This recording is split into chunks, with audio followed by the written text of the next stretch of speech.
Good morning ಸ್ನೇಹಿತರೆ, welcome back to my channel. ನಾನು ಚೈತ್ರ. ಈಗ ಸ್ನೇಹಿತರೆ ತಿಂಡಿ ತಿಂತಾ ಇದ್ದೀನಿ. ಇವಾಗ ತಾನೇ ಪೂಜೆ ಆಯಿತು. ಪೂಜೆ ಮಾಡಿದ ತಕ್ಷಣ ತಿಂಡಿ. ಟೈಮ್ ಏನು 10 ಕಾಲೇನೋ ಆಗಿರ್ಬೇಕಷ್ಟೇ, ಜಾಸ್ತಿ ಇರಲ್ಲ.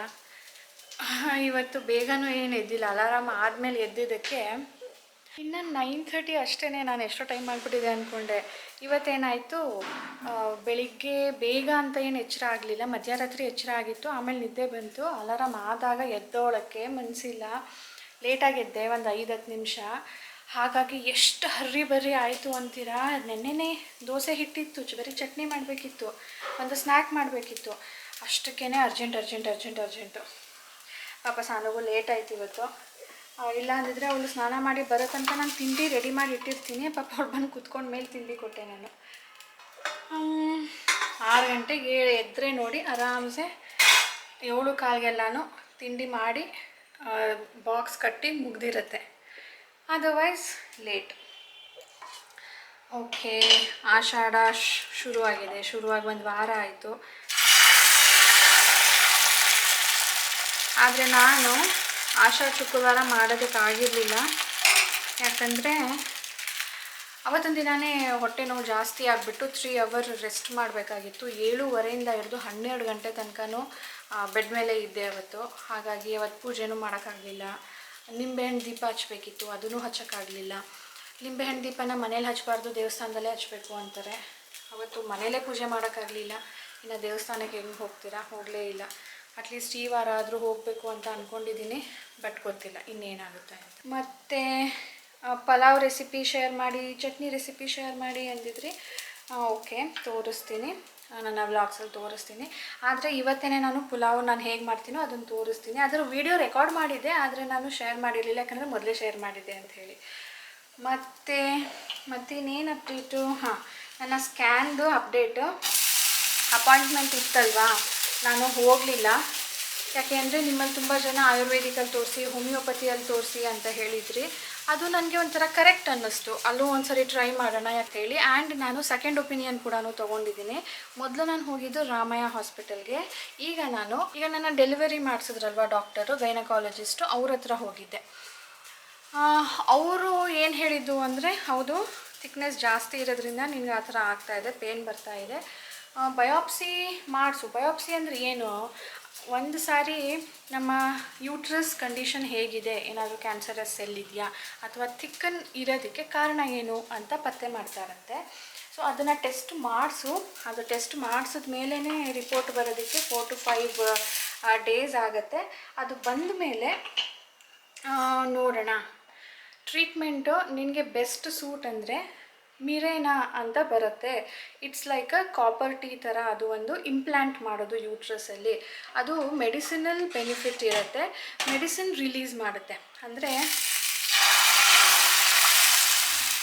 ಥಿಕ್ಕನ್ ಆಗಿರೋದು ತೆಳ್ಳ ಆಗಬೇಕಂತೆ ಡೇಟ್ ಆದಮೇಲೆ. ಬಟ್ ನಿಮ್ಮದು ಆಗ್ತಾ ಇಲ್ಲ.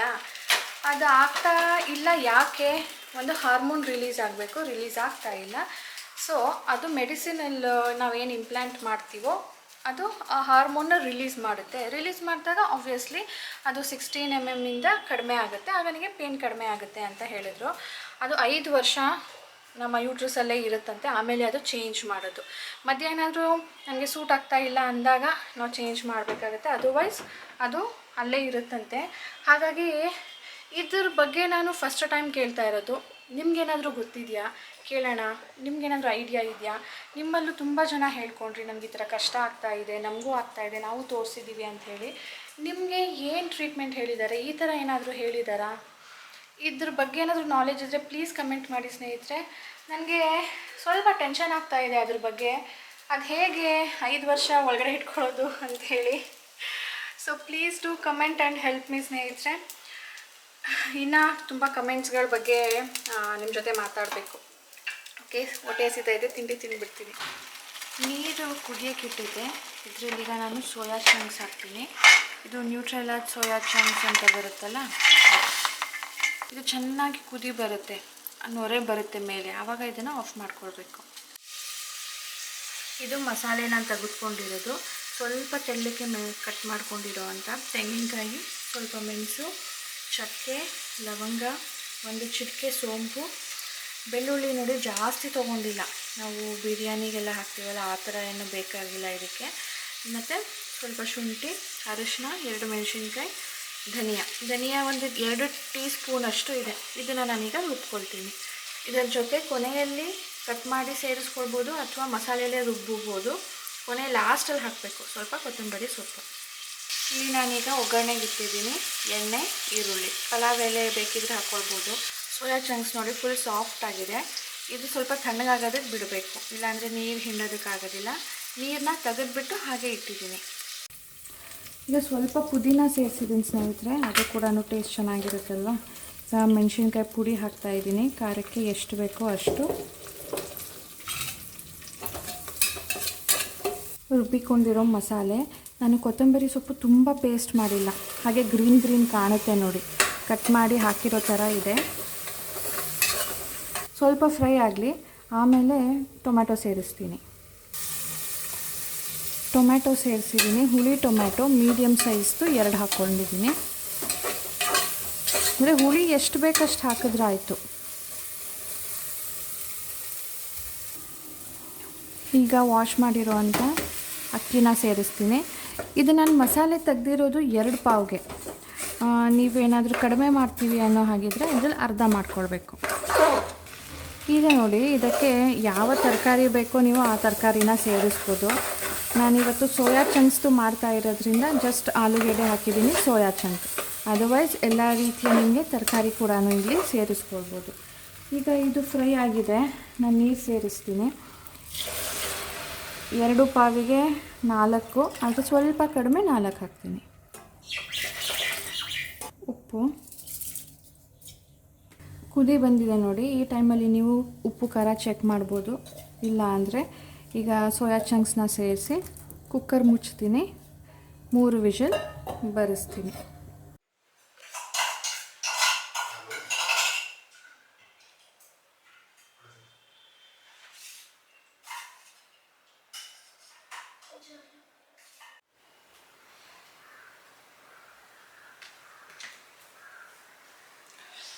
ಈಗ ಫ್ರೀ ಟೈಮ್ ಸ್ನೇಹಿತರೆ, ಸ್ವಲ್ಪ ಹೊತ್ತು ಕುತ್ಕೊಂಡು ಎಡಿಟ್ ಮಾಡಿದೆ.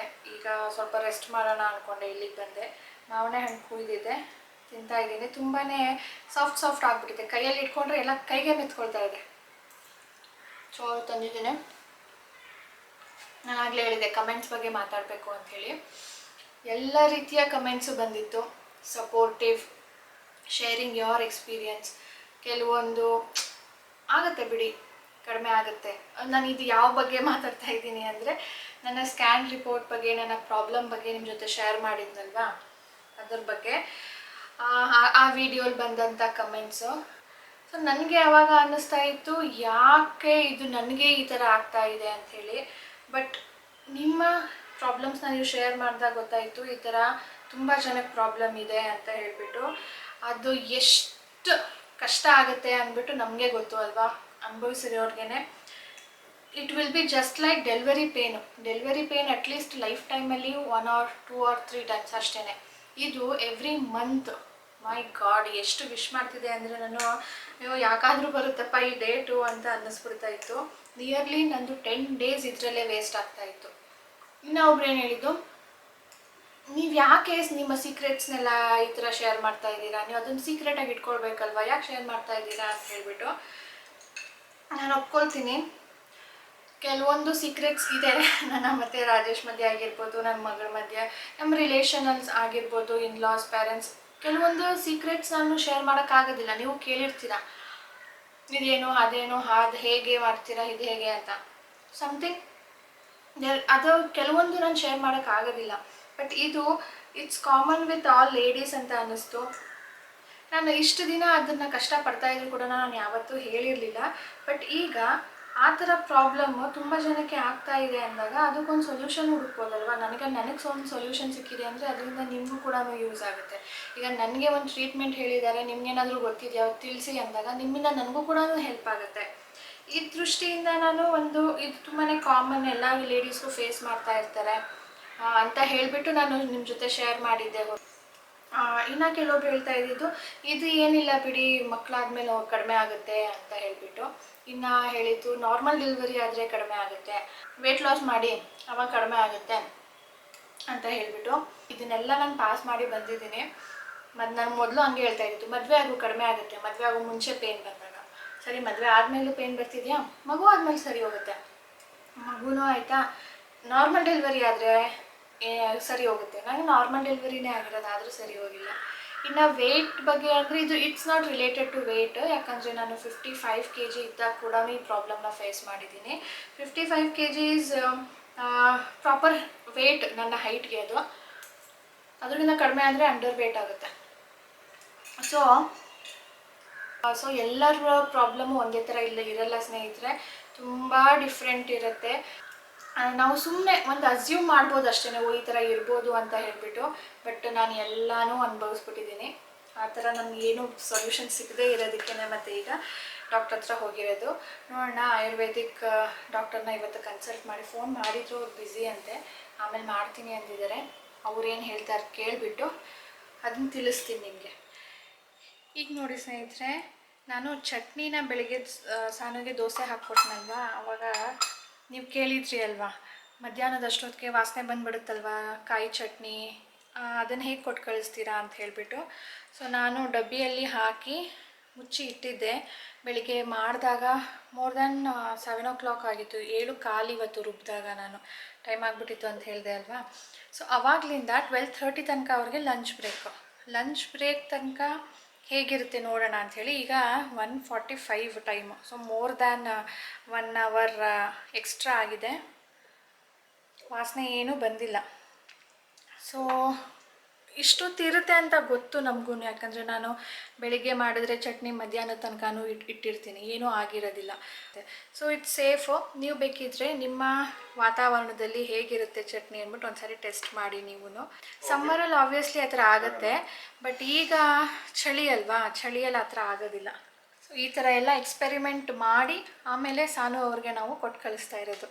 ನಿಮ್ಗೆ ಅಷ್ಟೊಂದು ಇಲ್ಲ ನಮ್ಮ ವಾತಾವರಣದಲ್ಲಿ ಕೆಟ್ಟೋಗುತ್ತೆ ಅನ್ನೋ ಹಾಗಿದ್ರೆ ಚಟ್ನಿ ಪುಡಿ ಯೂಸ್ ಮಾಡಿ, ಅಥವಾ ದೋಸೆಗೆ ಇಡ್ಲಿಗೆ ಮಸಾಲೆಗಳನ್ನ ಹಾಕಿ ಅದರಲ್ಲೇ ಖಾರ ಇರೋ ಥರ, ಅವಾಗ ಚಟ್ನಿ ಅವಾಯ್ಡ್ ಮಾಡ್ಬೋದು. ಮಕ್ಕಳಿಗೆ ತುಂಬ ಖಾರ ಬೇಕು ಅಂತ ಏನಿರೋದಿಲ್ಲ, ಅವ್ರು ಅಷ್ಟಲ್ಲೇ ಎಂಜಾಯ್ ಮಾಡ್ತಾರೆ.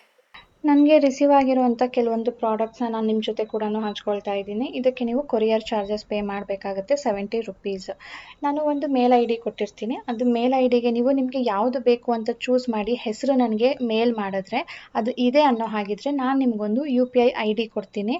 ಗೂಗಲ್ ಪೇ, ಫೋನ್ಪೇ, ಪೇಟಿಎಮ್, ನೀವು ಯಾವುದ್ರ ಮೂಲಕ ಆದರೂ ನನಗೆ 70 rupeesನ ಪೇ ಮಾಡ್ಬೋದು. ಪೇ ಮಾಡಿದ್ಮೇಲೆ ನೀವು ಆ ಸ್ಕ್ರೀನ್ಶಾಟ್ ನನ್ನ ಜೊತೆ ಶೇರ್ ಮಾಡಿ, ಅದು ನನಗೆ ರಿಸೀವ್ ಆದಮೇಲೆ ನಾನು ಕನ್ಫರ್ಮೇಷನ್ ಮೇಲ್ ಕಳಿಸ್ತೀನಿ. ಆಮೇಲೆ ನೀವು ಅಡ್ರೆಸ್ ಕೂಡ ಕಳಿಸ್ಬೋದು. ನಾನು ಎಲ್ಲ ಪ್ರಾಡಕ್ಟ್ಸ್ ಖಾಲಿ ಆದಮೇಲೆ ಇದೇ ವಿಡಿಯೋ ಕೆಳಗಡೆ ಕಮೆಂಟಲ್ಲಿ ನಾನು ಖಾಲಿಯಾಗಿದೆ ಪ್ಲೀಸ್ ಮೇಲ್ ಮಾಡಬೇಡಿ ಅಂತ ಹೇಳಿಬಿಟ್ಟು ಕಮೆಂಟ್ ಮಾಡಿರ್ತೀನಿ. ಅದು ಇದ್ದರೆ ನೀವು ಮೇಲ್ ಮಾಡೋದಕ್ಕೆ ಹೋಗಬೇಡಿ, ಯಾಕಂದರೆ ತುಂಬ ಜನ ಮೇಲ್ ಮಾಡ್ತಾ ಇರ್ತಾರೆ, ನನಗೆ ಎಲ್ಲದಕ್ಕೂ ರಿಪ್ಲೈ ಮಾಡೋಕ್ಕಾಗಲ್ಲ, ಖಾಲಿಯಾಗಿದೆ ಅಂತ ಹೇಳ್ಬಿಟ್ಟು. ಸೊ ಪ್ಲೀಸ್ ಚೆಕ್ ಮಾಡಿ. ಆಮೇಲೆ ನನಗೆ ಈ ಕೊರಿಯರ್ ನಾನು 1 week or 10 days ಆದಮೇಲೆ ಮಾಡ್ತೀನಿ, ಆದಷ್ಟು ಬೇಗ ಮಾಡೋಕ್ಕೆ ಟ್ರೈ ಮಾಡ್ತೀನಿ. ಲಾಸ್ಟ್ ಟೈಮ್ ಕೂಡ ಕೆಲವೊಂದನ್ನ ನಾನು ಕೊಡ್ತೀನಿ ಅಂತ ಹೇಳಿದ್ದೆ, ಆ ಕೊರಿಯರ್ನ ಅರೇಂಜ್ ಮಾಡಿ ಕೂಡ ಇಟ್ಟಿದ್ದೀನಿ, ಆದರೆ ಸ್ವಲ್ಪ ಲೇಟ್ ಆಯಿತು, ಸ್ವಲ್ಪ ಕೆಲಸದಲ್ಲಿ ಟೆನ್ಷನಲ್ಲಿದ್ದೆ. ಹಾಗಾಗಿ ಅದಕ್ಕೆ ಈ ಸಾರಿ ಇದನ್ನು ಮತ್ತು ಅದನ್ನು ಎರಡು ಒಟ್ಟಿಗೆ ಕೊರಿಯರ್ ಮಾಡ್ತೀನಿ.